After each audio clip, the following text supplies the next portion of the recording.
Hello, very good morning. आज class 8th के लिए हम 6th चैप्टर पढ़ेंगे। 6th chapter name this is Jodie's phone. यह जॉडी का मृग शावक है। हिरण के बच्चे को फोन कहते हैं, FAWN। फोन मीन्स मृग शावक। Before you read, often instead of rushing to the doctor to treat a small cut or burn, we find quick and effective cures using things available at home. Can you think of some such home remedies for a cut on your knee, a burn on your arm, a bee sting? In this story, Jodie's father has been bitten by a rattlesnake. He quickly kills a dog and uses its heart and liver to draw out the poison. Jodie wonders whom will happen to the little fawn left without a mother. इस chapter में हम ये पढ़ेंगे कि अक्सर हम जब कुछ भी हमको हो जाता है तो हम कट जाते हैं या जल जाते हैं तो डॉक्टर के पास दौड़कर जाते हैं।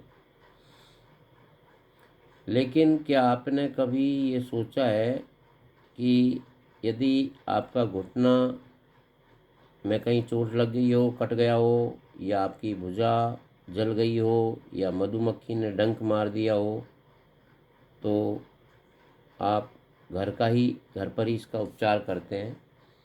ये जो स्टोरी हम पढ़ेंगे, जॉडी के पिताजी को एक रैटल स्नैक सर्प द्वारा काट लिया जाता है, तो वो शीघ्र ही एक हिरण को, जो मादा होती है, मादा हिरण को मार देते हैं और मार करके उसके जिगर और दिल का प्रयोग जहर को बाहर निकालने में करते हैं। अब जोड़ी यह सोचकर बड़ा हैरान है कि बिना माँ के उस छोटे से मृग शावक का क्या हो रहा होगा। उसको वो ढूंढने के लिए निकलता है। आइए, let's read. Jordis allowed his thoughts to drift back to the phone. He could not keep it out of his mind. He had held it in his dreams, in his arms. He slipped from the table and went to his father's bedside. Penny lay at rest. His eyes were open and clear, but the pupils were still dark and dilated. Jody said, "How are you feeling, Pa?" "Just fine, son. Old Death has gone thieving elsewhere, but wasn't it a close shave?" "I agree," Penny said. "I am proud of you, boy. The way you kept your head and did what was needed." Jordi के मन में बार बार ये विचार, हिरण के बच्चे के बारे में विचार आ रहे थे। वो उसको भूल नहीं पा रहा था और उसको वो सपनों में भी, जैसे कि उसने सपने में उसको हाथ में ले लिया हो और वो अपने पिता के बिस्तर के पास जाता है। पिताजी की आंखें खुली हुई थी, स्पष्ट थी, और वो जाकर के पिताजी से बोलता है कि आप कैसा महसूस कर रहे हैं पापा? तो वो कहते हैं, बिल्कुल ठीक हूँ बेटा। अब तो जो मौत थी, बूढ़ी जो मौत थी, वो चुपके से कहीं और चली गई है, पर क्या यह बाल बाल बचना नहीं था? मैं मानता हूँ पेनी ने मुझे तुम पर गर्व है कि बेटा तुमने इस प्रकार धैर्य रखा और जिसकी मुझे आवश्यकता थी वही आपने किया। आई एग्री, मैं सहमत हूँ। तो इस प्रकार वो पापा से बात करता है जॉडी। पा, यस सन, हाँ बेटा। पा, do you recollect the doe and the fawn? पापा, हिरनी का जो आपको याद है कि वो हिरनी और इसके बच्चे की याद है? I can never forget them, मैं उनको कभी नहीं भूल सकता। The poor doe saved me, उस बेचारी हिरणी ने ही मुझे बचाया था। दैट्स सर्टेन, और ये बिल्कुल निश्चित है, ऐसा मैं मानता हूँ, ये बिल्कुल निश्चित है। Pa, the phone may be out there yet. It might be hungry and very scared. I suppose so. Pa, I am big boy now and don't need to drink milk. Why don't you? I go and see if I can find the phone and bring it here and raise it. Penny lay quiet, staring at the ceiling. Boy, you have got me hemmed in. It won't take much to raise it, Pa. It will soon start eating leaves and acorns. You are smarter than boys of your age. We took its mother and it wasn't to blame. Surely it seems ungrateful to leave it to starve.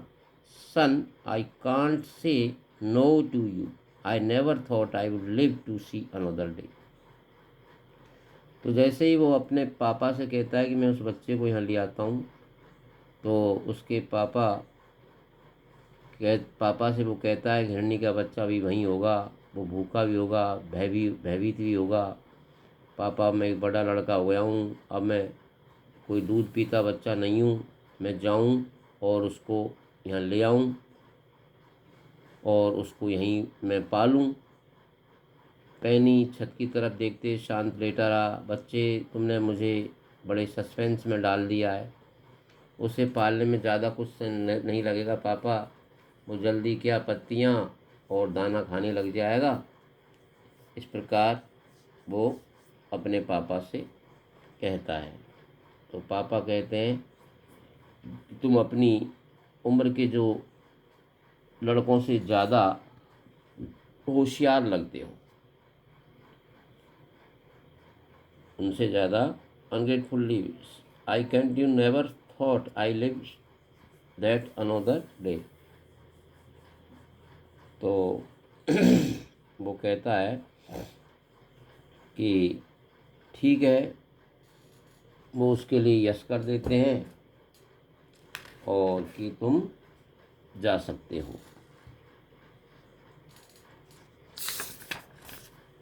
Can I ride back with mill wheel and see if I can find it?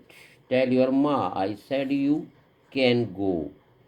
He settled back to the table and sat down. His mother was pouring coffee for everyone. He said, Ma, Pa says I can go bring back the phone. She held the coffee pot in midair. What phone? The phone belonging to the doe we killed. We used the doe's liver to draw out the poison and save Pa. She gasped. Well, for pity's sake. Pa says it would be ungrateful to leave it to starve. Doc Wilson said, that's right, ma'am. Nothing the world comes quite free. The boy's right and his daddy's right. Melville said, he can ride back with me. I will help him find it. तो अपनी पापा उससे कहते हैं अपनी कि भाई तू अपनी माँ से पूछ ले, यदि वो कह दे तो चले जाना। तो वो माँ के पास जाता है और माँ से वो कहता है कि माँ, क्या हम उस हिरणी के छोटे से बच्चे को अपने घर ला सकते हैं?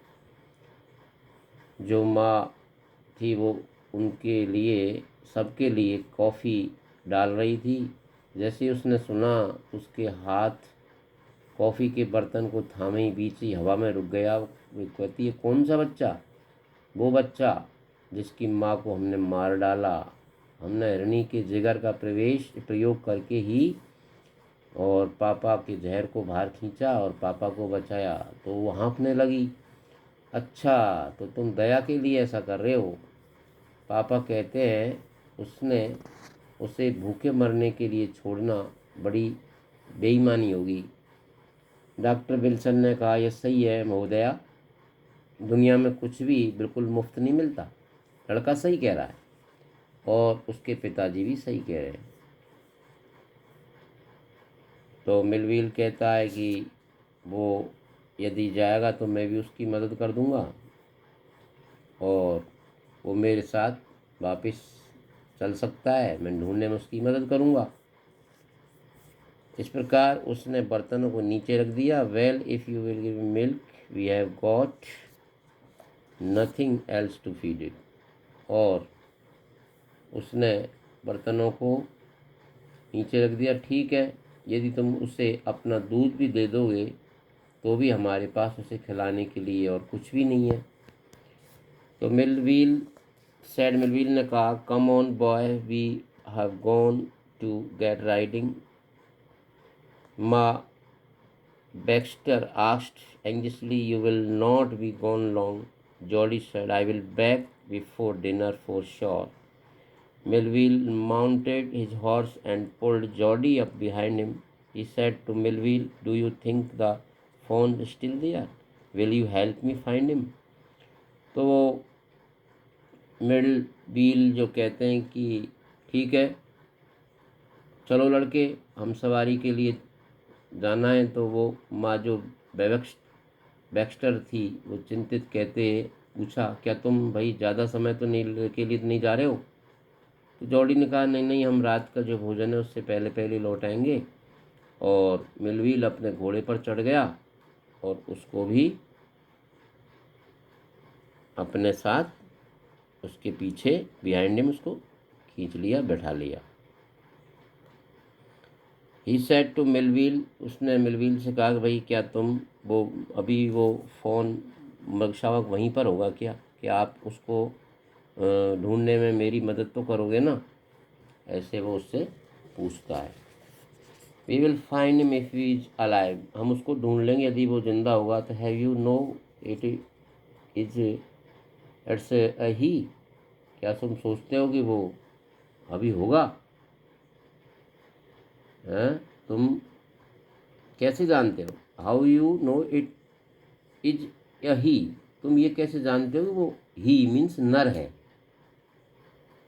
The spots were all in a line on a dauphin passage. The spots are every which way. सभी धब्बे एक कतार में थे। पापा कहते हैं मादा शावक में ये हर तरफ होते हैं। इस प्रकार इस चैप्टर का फर्स्ट पार्ट कंप्लीट होता है कि आपको 4 क्वेश्चन आज सॉल्व करने हैं। What had happened to Jody's father, Jody के पापा के साथ क्या हुआ था? How did the doe save Penny's life, नर जो वो मादा जो शावक थी उसने पेनी के जीवन को कैसे बचाया? Why does Jody want to bring the fawn home, उसको वो वापस जॉडी क्यों लाना चाहता था? How does Jody know that the fawn is a male, और वो कैसे जानता था कि जो वो बच्चा था वो एक मेल था, नर था? नेक्स्ट वीडियो में हम इसका सेकंड पार्ट पढ़ेंगे। आज के लिए इतना ही पर्याप्त। Thank you. Good morning once again.